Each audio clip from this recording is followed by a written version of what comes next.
होता है। भगवान श्री कृष्ण ने बलराम के सहयोग से बहुत बड़ी बड़ी लीलाओं को पूरा कर दिया। कथा तो यहीं आपके बीच में घूम रही है और कथा यह कहती है कि भाई के सहयोग से आप कुछ भी कर सकते हो।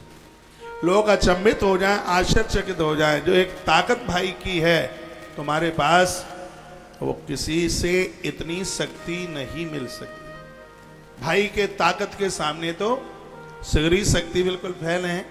भाई की ताकत इतनी बड़ी ताकत है। एक एग्जाम्पल मैं आपको दे रहा हूं। रावण जब नीचे गिर गया तो प्रभु श्री राम जी ने लक्ष्मण को कहा, एक बार दशानन से मिलके आइए, वो हृदय की कुछ बात कहेगा। लखन रावण के पास गए, सिर के पास खड़े हो गए और कहा, बोल दशकंठ, युद्ध किसने जीता? रावण ने कहा कि युद्ध मैंने जीता। और किसने जीता? मेरी विजय हुई है। कहा तेरी हुई है? हाँ, कैसे? रावण ने जिंदे जी राम को लंका में नहीं प्रवेश होने दिया, और राम के होते होते मैं उनके धाम जाने वाला हूं। राम रोक सके तो मुझे रोक के बता दें, इसलिए विजय मेरी हुई है। लक्ष्मण सूखा सा मुंह लेके आ गए और प्रभु राम के पास आए। राम जी ने कहा, क्यों, क्या हुआ? लखन ने कहा, हुआ क्या, रस्सी जल गई पर ऐंठ नहीं गई। मैंने पूछा कि विजय किसकी हुई है? वो बोलता है मेरी हुई है। तो प्रभु राम ने कहा कि तू उसके सिर पर खड़ा तो नहीं हो गया था, और क्या उसकी टांगों में खड़े होते?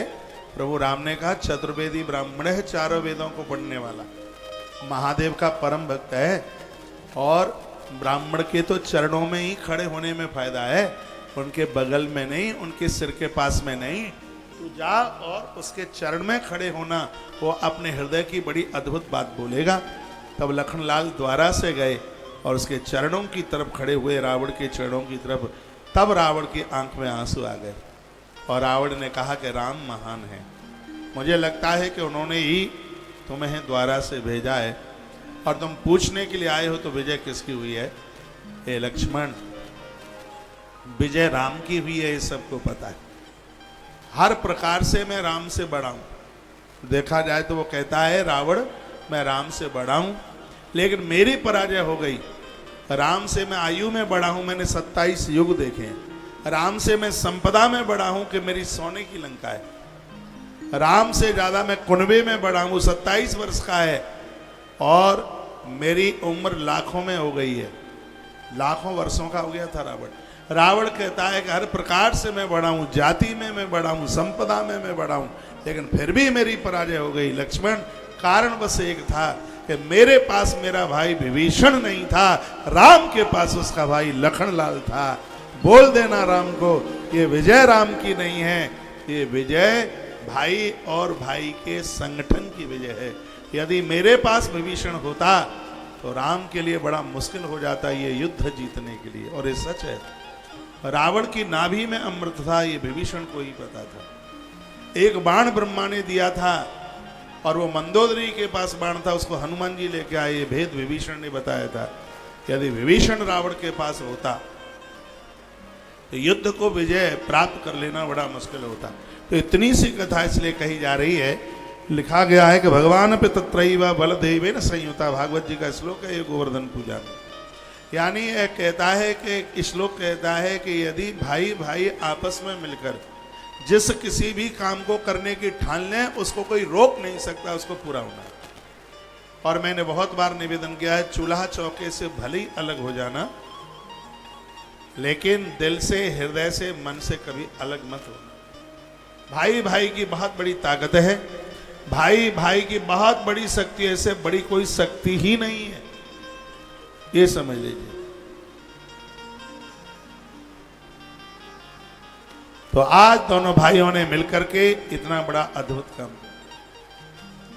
दिक्कत तो उस समय आती है, परेशानी तो तब आती है प्रॉपर्टी के लिए। दो भाइयों को कोर्ट कचहरी में एक सन ऑफ के द्वारा बुलाया जाता है। क्या सबको जीवन में रुपया पैसा ही होता है? जीवन में, जिंदगी में मनुष्यता, मानवता क्या कुछ भी नहीं है? अरे उसका ध्यान रखिए। पहले तो मैं कहता हूं, जब तक मम्मी पापा हैं तब तक अलग होने की सोचिए भी मत। यदि आप अलग हो ही रहे हैं तो फिर मैं आप यह कहूँगा कि जिस समय आपका बंटवारा होता है उस समय भाई और भाई गले से मिले, आंख में आंसू आ जाएंगे। एक दूसरे से कहें कि भैया आज हम संपत्ति बांटने के लिए यहाँ नहीं बैठे हैं, एक दूसरे का दुख बांटने के लिए हम बैठे हैं। मैं गंगाजल हाथ में लेके संकल्प करता हूँ, सौगंध खाता हूँ, भैया भले ही चूल्हे चौके से अलग हो जाए, दिल से मैं तो अलग होऊंगा नहीं। तेरे बच्चे तुझे धोखा दे सकते हैं, लेकिन ये तेरा भाई तुझे कभी धोखा नहीं देगा। आधी रात्रि को भी तू बुलाएगा तो तेरे चारपाई के बगल में मैं खड़ा हुआ मैं। लक्ष्मण को शक्ति लगी है, राम रो रहे। राम जी ने बड़ी अच्छी बात कही। राम जी कहते हैं पत्नी मिल जाएगी, पिता मिल जाएंगे, राम जी कहते हैं संपदा मिल जाएगी, कुटुंब खानदान सब कुछ मिल जाएगा, लेकिन भाई नहीं मिलेगा। भाई ऐसी ताकत है, ये नहीं मिलेगा। सुत बितनार भवन परिवारा, होई जाहि जग बारहि बारा, अस विचार जिय जाग हूं ताता, मिलहिन जगत सहोदर भ्राता। जगत में भाई मिल जाए ये बड़े मुश्किल की बात है। धिक्कार उस माता पिता के लिए जो बच्चों के अंदर ये संस्कार नहीं दे पाए कि वो भाई मिलकर के रहते, वो संस्कार नहीं दे पाए।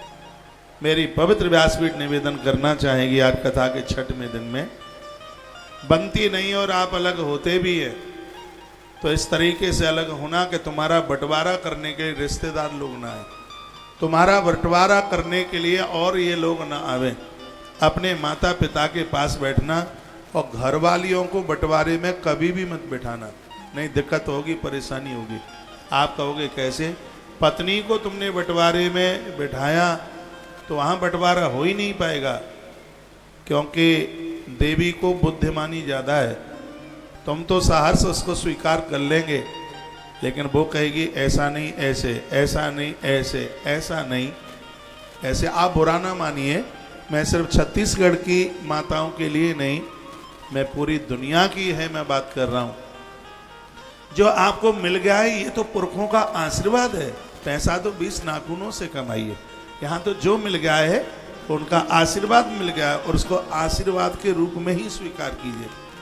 लड़िए मत, झगड़िए मत। गोवर्धन पूजा तो यही कहती है, गिरिराज पूजा तो यही कह रही है। कहीं पढ़ने में नहीं आया कि राम लक्ष्मण भरत और शत्रुघ्न अलग अलग हुए थे। मैंने बड़े बड़े ग्रंथ पढ़े और एक बार तो मैं इसके लिए इतनी खोज कर रहा था कि किसी पुराण में मुझे मिले कि चारों भाई अलग हुए थे, तो कहीं मिला नहीं। मैंने महाभारत को लेकर के कृष्ण के जितने ग्रंथ हैं वो सब पढ़े।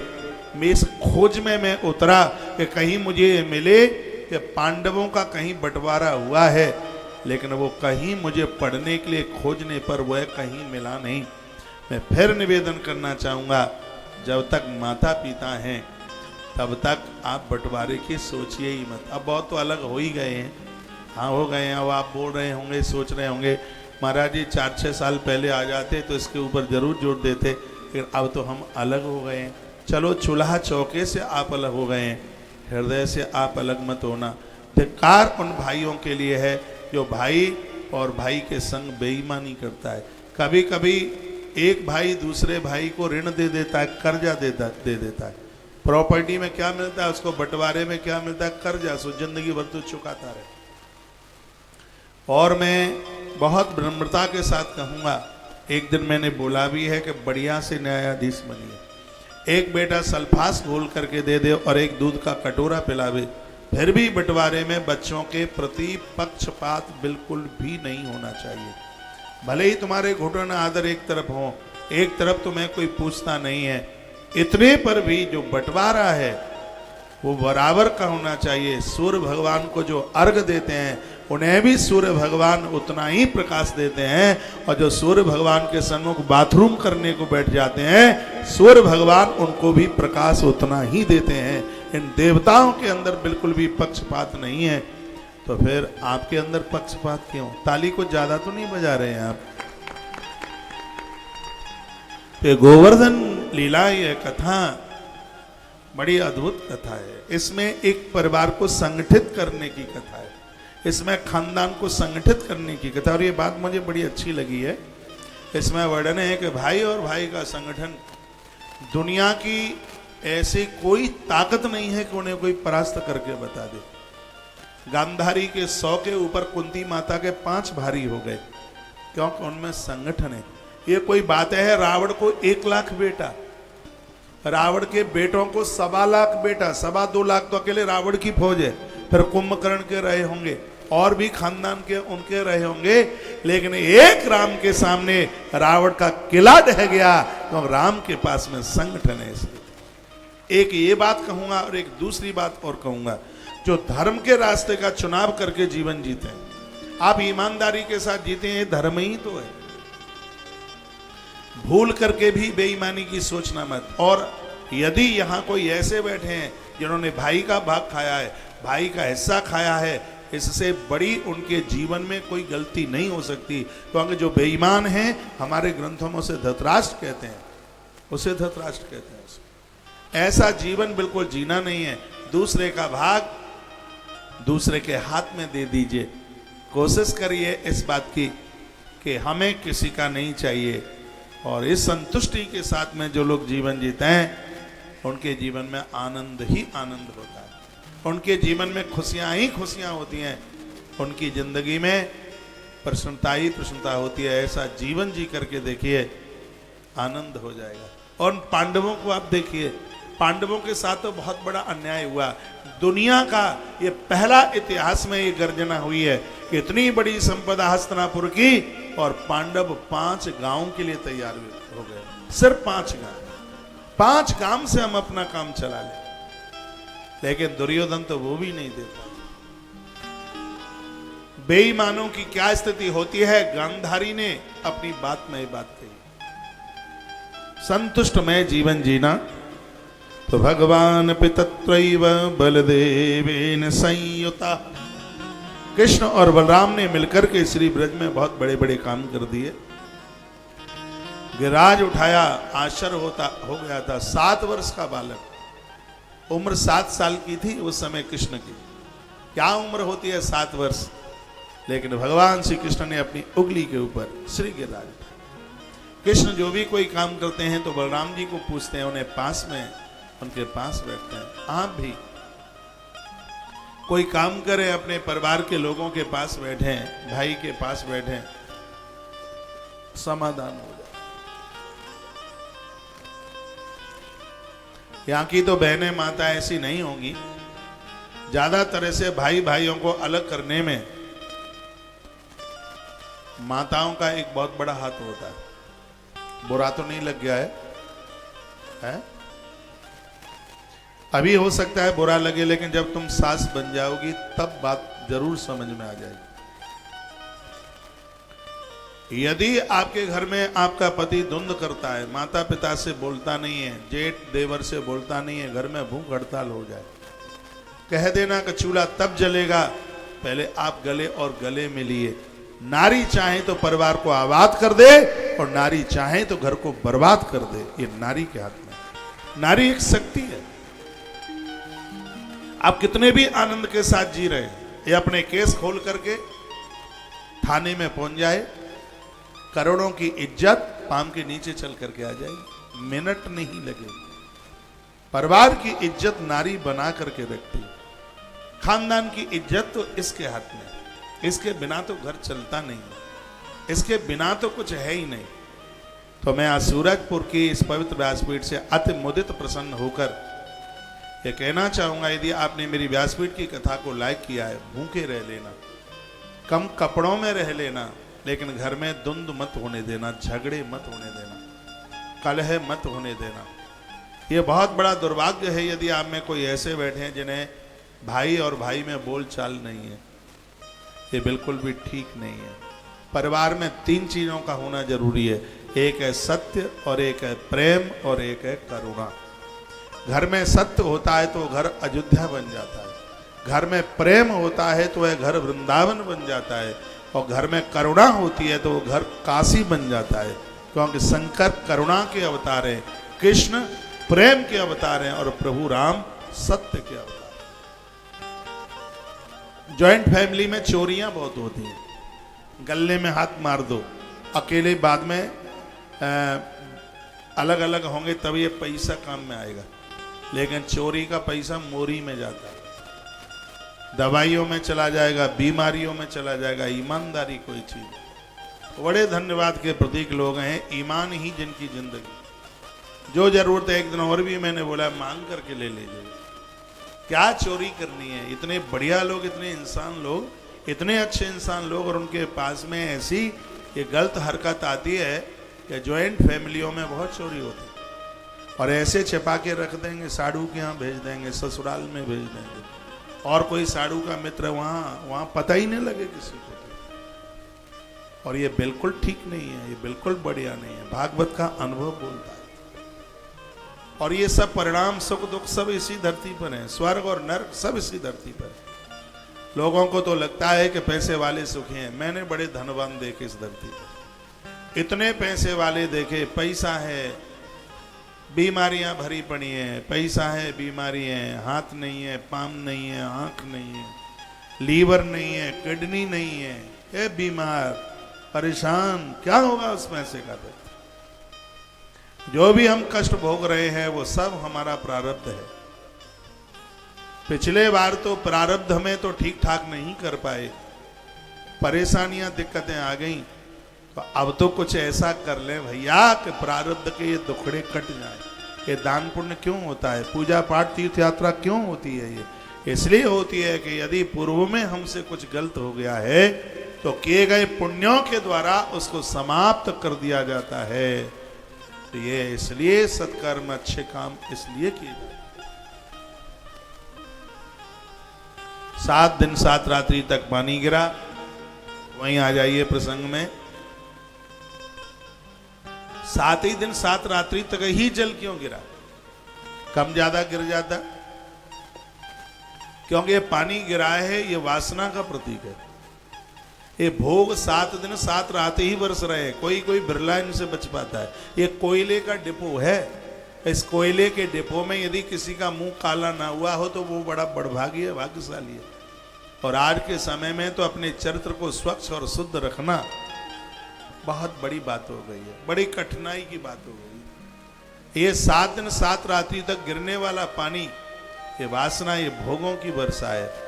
इससे कैसे बच पाओगे? जब इस उंगली के ऊपर गिराज धारण कर लोगे। इस उंगली को सतोगुण कहते हैं, इस उंगली को सतोगुण कहते हैं। और जब व्यक्ति के जीवन में सतोगुण चल के आता है तो वो देवता बन जाता है। उसके अंदर बेईमानी नहीं होती, उसके अंदर उसके निरअभिमानी हुआ होता है, अभिमान होता ही नहीं, उसे अपनी जिंदगी की चिंता ही नहीं होती। कभी कभी बंटवारे में लोग बड़े चतुरा होते हैं। 2 भाइयों में झगड़ा हो गया, जो एक दूसरा उसका भाई था वो थोड़ा सीधा साधा सा था, कुछ जानता ही नहीं था, गरीबी थी, घर में एक ही भैंस थी। बंटवारा हुआ, थोड़ा वो बड़ा वाला था। अब कोई बड़े वाले बैठे हों तो बुरा ना लगे, कभी बड़े बहुत अच्छे होते हैं, छोटे बड़े नटखट होते हैं, और कभी छोटे बड़े अच्छे होते हैं तो बड़े गड़बड़ होते हैं। और जहाँ सभी बढ़िया हो तो फिर तो राम राज है, ये समझ लीजिए। फिर तो वो 2 भाई थे, भैंस एक, बंटवारा कैसे हो? तो बड़े ने कहा कि भैंस पीछे की मेरी और आगे की तेरी। अब वो था, वो उसको चारा खिलाए और बाल्टी लेके दुहने के लिए वो चला जाए, क्योंकि उसकी पीछे की है। अब वो बड़ा परेशान है कि चारा मैं खिलाऊं, दूध वो दो लेता है, बड़ी परेशानी। रजाई एक है, जनवरी का महीना था, ठंड थी ज्यादा, एक रजाई का बंटवारा किया। तो उसने कहा, बड़े ने छोटे को कहा, सुन सुन, दिन में रजाई तेरी और रात में रजाई मेरी। अब दिन में तो हल्की सी गर्मी रहती थी, ठंड तो रात्रि में ही होती। कभी कभी इन माताओं को दोष नहीं दिया जा सकता, नहीं दिया जा सकता। ये बड़े परिवार को लेकर बड़ी होशियारी के साथ चलती है। हो सकी पत्नी थी, वो बड़ी होशियार थी, बहुत होशियार थी। वो इधर की रही होगी, धर्मपुर साइड की, बाहर ही होशियार थी। तो उसने देखा कि पति बहुत ज्यादा परेशान है, इधर देखिए। तो उसने अपने पति को कहा कि बंटवारा मैं करूंगी, ये तुम्हारे बस का काम नहीं है। और बंटवारे के लिए उसने अपने जेठ को बुलाया भी नहीं। उसने देखा कि सबसे पहले रजाई का बंटवारा कर दें। तो जैसे ही संध्या का सूर्य अस्त हुआ तो उससे पहले ही उसने पानी की टंकी में रजाई डाल दी। अब जेठ ने कहा ये क्या कर देगा, तुम्हें क्या मतलब, दिन में हमारी रजाई, हम कुछ भी कर। अब भैंस पर नंबर आया तो जैसे ही वो जेठानी गई बाल्टी दूध की धोने के लिए, सो उसने एक डंडा भैंस के मुंह में मारा तो भैंस ने लात फटकार करके जेठानी की नाक तोड़ डाली। अब जेठ को बड़ा बुरा लगा, कहा ये क्या किया, कहा आगे की भैंस हमारी पीछे की तुम्हारी, हमें तो जो करना होगा सो हम करेंगे। 1 मिनट में बंटवारा बढ़िया हो गया, फिर ठीक से हो गया फिर बंटवारा। तो कभी कभी ऐसी चालूगिरी बड़ा परेशान कर देती है। कृष्ण बलराम की कथा बड़ी अद्भुत है। मुझे तो आज रुक्मिणी मंगल तक पहुंचना है, नहीं तो 2-1 घंटे तक कथा संगठन के ऊपर कृष्ण बलराम को लेकर के ही होती रहे। यदि किसी के जीवन में कोई संकट है, कोई दिक्कत, कोई परेशानी है, छोटे केस कचहरी लगे हुए हैं, किसी के मकान को, दुकान को किसी ने हत्या लिया है, कब्जा कर लिया है, और घर में गरीबी बढ़ी है, कर्जा बढ़ा है, किसी निपटाने में नहीं आता, तो ये मैं 5 नाम आपको बोल रहा हूं, ये रोज अपनी पूजा में 5 नाम नित्य बोलिए, आनंद हो जाएगा। 5 नाम में एक नाम बलराम जी का आता है, वो नाम बोल रहा हूं। पहला नाम है हरि, दूसरा नाम है हर, तीसरा नाम है हरिश्चंद्र, चौथा नाम है हनुमान, और 5वां नाम है हलधर। रोजाना आप ये लीजिए, घोर विपत्ति का तारण हो जाएगा, घोर परेशानी कट जाएगी। एक बार फिर उच्चारण करूं मैं, हरि, हर, हरिश्चंद्र, हनुमान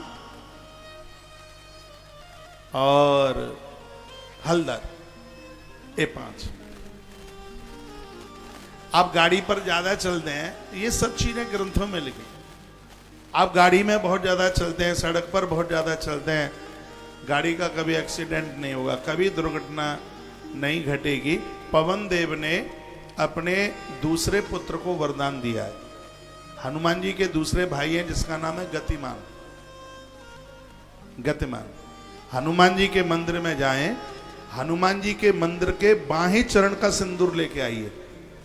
बायां चरण, हनुमान जी का बायां चरण बाईं साइड में, वो हनुमान जी की तरफ से बायां चरण, आपकी तरफ से नहीं, हनुमान जी की तरफ से उनकी बाईं टांग, उसके चरण का सिंदूर लेके आइए, और गाड़ी के ऊपर स्वस्ति बनाइए, स्टेयरिंग पर एक स्वस्ति बनाइए, और उस सिंदूर से लिख दीजिए गतिमान। ये हनुमान जी के छोटे भाई को वरदान मिला है, जो तुम्हारा नाम लेकर के यात्रा करेगा उसके साथ कभी दुर्घटना नहीं घटेगी। हमारे ग्रंथ तो बड़े अद्भुत है, अब बहुत आनंद देने वाले। आपके लिए नई सी बात है, मेरे लिए पुरानी बात। 5 नाम मैंने आपको बताया, हरि, हर, हनुमान, हरिश्चंद्र, हलधर। इनका स्मरण मात्र करने से घोर संकट नाशार्थम, बड़े से बड़े संकट टल जाते हैं। ये 5 नाम इतने प्रभावशाली हैं। क्या कर रहे हैं आप, इनको बैठे रहने दीजिए, बैठे रहने। और जो लोग आ रहे हैं उन्हीं के बीच में हो जाएंगे, एडजस्ट हो जाएंगे।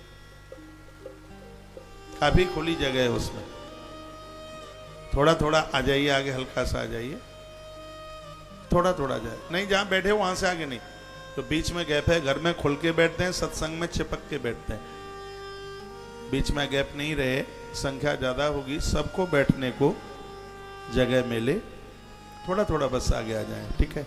बोलिए बांके बिहारी लाल की जय, श्री हनुमान जी महाराज की जय हो। तो गोवर्धन यानी इष्ट, जीवन में 4 चीजों का होना बहुत ज्यादा जरूरी है। ये भी रिकॉर्ड कर लो या लिख लो। जिंदगी में 4 चीजों का होना बहुत ज्यादा जरूरी है। एक है संत, एक है ग्रंथ, एक है मंत्र, और एक है भगवंत। ये 4 है। यदि ये चारों हैं तो आप बड़े भाग्यशाली हैं। यदि 4 नहीं है तो कृपया रिक्त स्थान की पूर्ति कीजिए। जीवन में किसी साधु के साथ, गुरुजन के साथ, महापुरुष के साथ जुड़िए, उनके साथ संवाद हो। आपके मोबाइल में किसी न किसी महापुरुष का, महात्मा का नंबर हो। जब भी कोई दिक्कत परेशानी आवे तो आप उनसे अपना समाधान मांगे। जीवन में कोई न कोई ग्रंथ, रामायण, भागवत, गीता, जो भी आप पढ़ सकें, ये आपका समाधान बन जाएगी। स्वाध्याय करें, भले आधा पन्ना पढ़े। और एक आनंद की बात मैं आपको बता रहा हूं, आपके मन में कोई प्रश्न चल रहा है, यदि कोई ग्रंथ आप रोज पढ़ते हैं, नेत्र बंद करके उसको कहीं से खोल दीजिए, आपके प्रश्न का जवाब उस ग्रंथ के उसी पन्ने में आपको मिल जाएगा। हम लोग रोज ग्रंथ, आप मुझे मिलने को आते हैं, मेरे पास में कोई न कोई पुराण, कोई न कोई ग्रंथ रखा हुआ होता है। इसको अपनी जीवनी बना लीजिए, इसको अपनी जिंदगी बना लीजिए। जैसे आप मोबाइल के बिना नहीं रह पाते हैं, वैसे ही आप ग्रंथ के बिना मत रहिए। उसको पढ़िए, उसका स्वाध्याय कीजिए। जीवन में एक संत चाहिए, जीवन में एक ग्रंथ चाहिए, और जिंदगी में एक मंत्र चाहिए। जैसे अंकुश हाथी को बस में कर लेता है, उसी प्रकार से मंत्र भगवान को अपने बस में करके बता देता है। हनुमान जी ने राम जी को मंत्र के प्रभाव से अपने बस में कर लिया। सुमिर पवन सुत पावन नामू, अपने बस कर राखे रामू। आप में वो बड़े बड़भागी लोग हैं जो नित्य माला जपते हैं। और यह जरूरी नहीं है कि 70 साल में माला जपी जाए। माला जपना तो 7 साल से ही आरंभ कर दीजिए। इस देश में मेरे ऐसे बहुत बच्चे शिष्य हैं जो 5-6 साल में माला पकड़ करके जप करते हैं। 10-10 माला रोज जपते हैं, 1-1 नाम रोज वो भगवान के लेते हैं। ये उन्हें संस्कार मिले हैं। वो बच्चे बड़े मेधावी हैं वाले, और देश का भविष्य, आपके परिवार का भविष्य बच्चों के ऊपर। तो ये संस्कार आप नहीं देंगे तो कौन देगा? ये सरकारें नहीं दे पाएंगी ये संस्कार, ये आपको देना पड़ेगा। ये मंदिर जाते हो तो बच्चों को लेके जाओ। पहले दादा लोग कंधे पर बिठा के बच्चे को मेला में लेकर के जाते थे, देवताओं का दर्शन कराने के लिए। बच्चों को लेके जाइए, मंदिरों में जाएं, गुरुजनों के पास जाएं, संतों के पास जाएं। यदि वृद्धावस्था में इनके संग रहना है तो मान लो हमारी ये बात, नहीं तो घर छोड़ के जाना पड़ेगा। फोन मुझे ही करेंगे, कहेंगे महाराज जी अब तो दिक्कत है, आश्रम में आना है। बोलेंगे और बोलते ही हैं।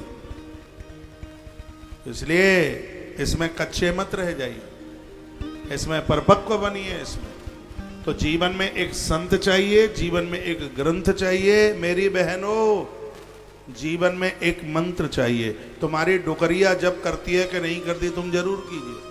और जब तुम जप करोगे तो उनको लाज आएगी, उन्हें लगेगा अरे बहू इतना नाम लेती है भगवान का, इतना पूजा पाठ करती है, धिक्कार हमारे लिए है, हमें भी भगवान की पूजा शुरू कर देनी चाहिए। तो वो शुरू कर देगी।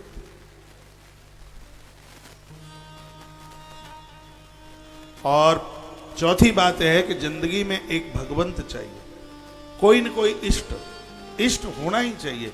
जैसे एक नारी के लिए पति, वो सब परिवार को देखती है, सभी देवताओं को पूजिए, लेकिन जिंदगी में एक विशेष देवता आपके जीवन में होना चाहिए। महादेव को स्वीकार कर लो इष्ट के रूप में, कृष्ण को स्वीकार कर लो, राम जी को स्वीकार कर लो, भूत प्रेतों को मत करना। ये सौम्य देव हैं, इन्हें इष्ट के रूप में आप स्वीकार कर लो। जीवन में कोई गुरु की बड़ी महिमा है, भारी महत्व है। एक कथा आती है वराह पुराण में। एक बार मेरी भाषा आपकी समझ में आ रही है? तो नए श्रोता आए, आज ही आ जाए, मेरी लैंग्वेज समझ पा रहे हैं आप? Thank you. तो देवर्षि नारद जी क्षीर सागर आए, स्वर नहीं देंगे। तो भगवान प्रभु ने आरती उतारी, बड़ा आदर किया, मान किया, सम्मान किया, और लक्ष्मी मैया को कहा कि महात्मा भूखा है, इसके लिए भोजन बनाओ।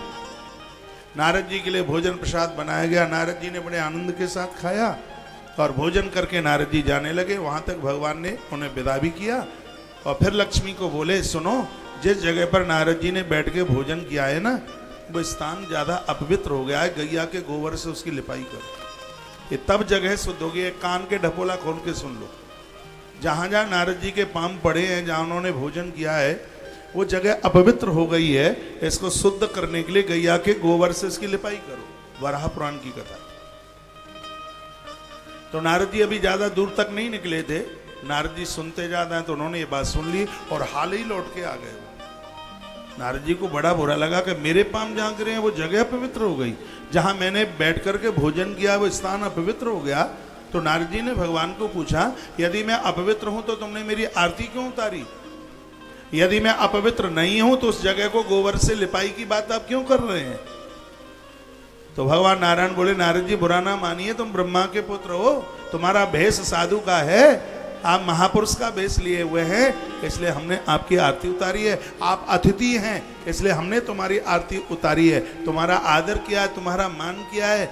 और गोबर से लिपाई की बात मैंने इसलिए कही है, नारद जी तुम्हारा कोई गुरु नहीं है, और निगुड़ी व्यक्ति के पांव जहां गिर जाते हैं वो स्थान अपवित्र हो जाते हैं। ये भगवान प्रभु नारायण के शब्द।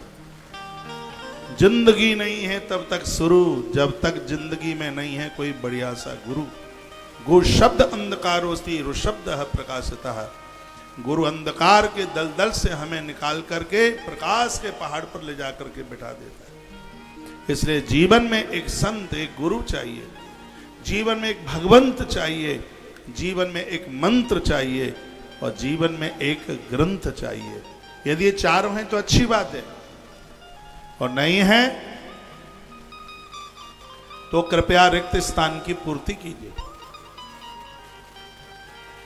आनंद हो गया जब भगवान ने ये गिरिराज उठाया तो भूचाल धरती पर मच गया। ब्रजवासियों के बीच में मीटिंग होने लगी। वो कहने लगे कि ऐसा लगता है इस नंद ने किसी के छोकरे का अपहरण कर लिया है।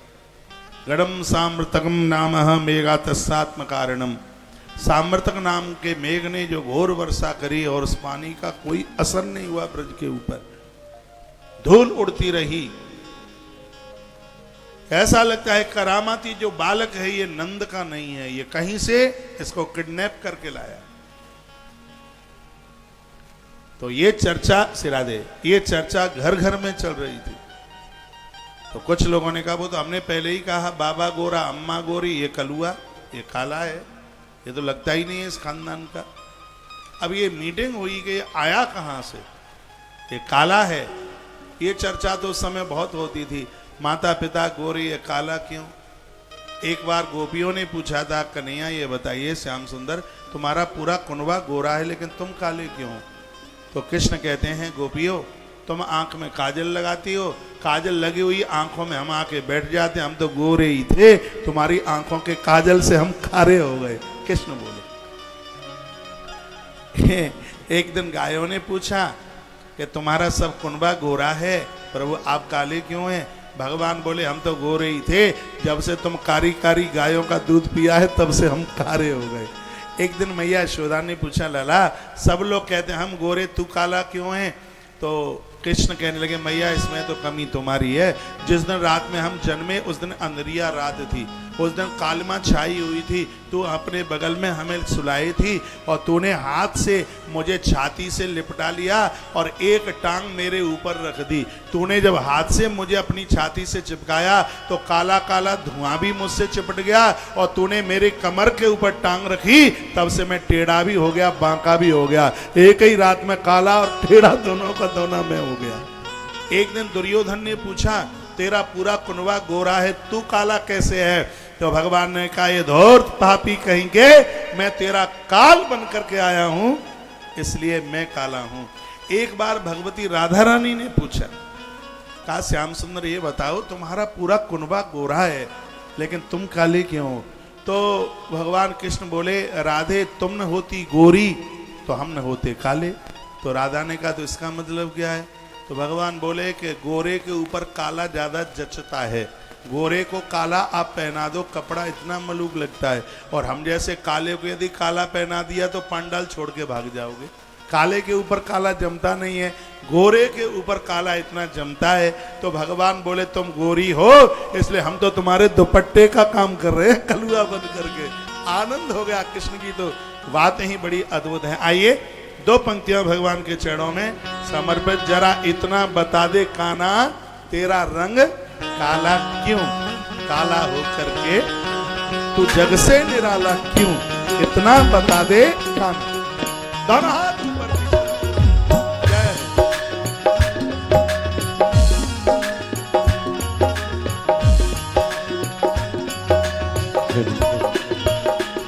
जरा इतना बता दे काना तेरा रंग काला क्यों, जरा इतना बता दे कान्हा, तेरा रंग काला क्यों, तू काला हो कर भी जमाने से निराला क्यों, तू काला हो कर भी जगह से निराला क्यों, इतना बता दे कान्हा, तेरा रंग काला क्यों, जरा इतना बता दे कान्हा, तेरा रंग काला क्यों। मैंने काली रात को जन्म लिया, मैंने काली रात को जन्म लिया, और काली गाय का दूध पिया, और काली गाय का दूध पिया, मेरी कमली भी काली है, इसीलिए काला हूँ, जरा बता दे कान्हा, कि तेरा रंग काला। हरि बोल।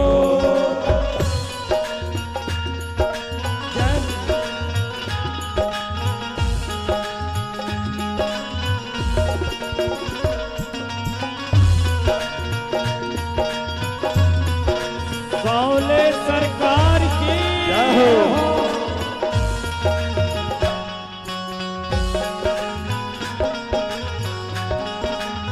ताली बजाइए।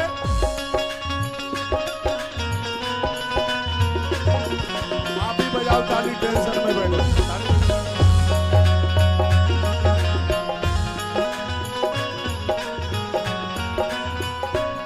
मैंने काली नाग को नाच लिया, मैंने काली नाग पर नाच दिया, मैंने काली नाग पर नाच किया, मैंने काली नाग पर नाच किया, नागों का रंग काला, इसीलिए काला हूँ, नागों का रंग काला, इसीलिए काला हूँ, जरा इतना बता दे कान्हा, तेरा रंग काला क्यों, जरा इतना बता दे कान्हा, तेरा रंग काला क्यों।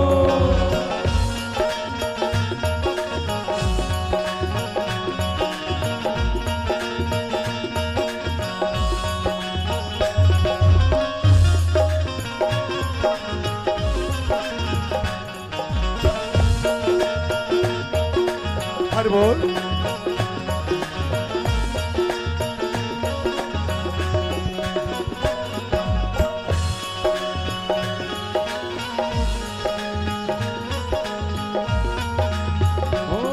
सावन में बिजली कड़कती है, सावन में बिजली कड़कती है, बादल भी बहुत बरसते हैं, बादल भी बहुत बरसते हैं, बादल का रंग काला, इसीलिए काला हूँ, बादल का रंग काला, इसीलिए काला हूँ, जरा इतना बता दे कान्हा, तेरा रंग काला क्यों, जरा इतना बता दे कान्हा, तेरा रंग काला। हरि बोल। जय हो।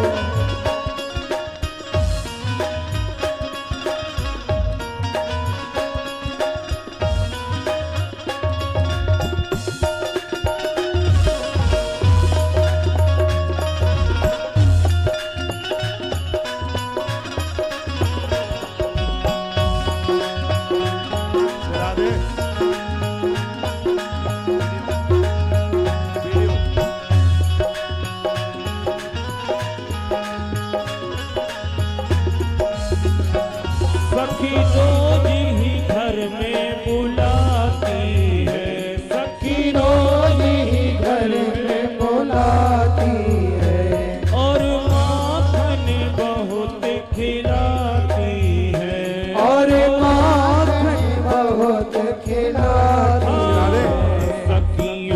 का भी दिल काला, इसीलिए काला हो सखियों का दिल काला, इसीलिए काला जरा इतना बता दे काना तेरा रंग काला, जरा इतना बता दे काना तेरा रंग काला क्यों तू काला हो कर दे ओ कान्हा,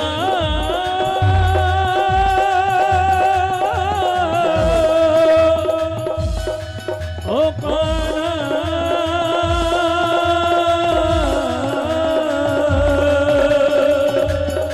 हे कान्हा, कान्हा।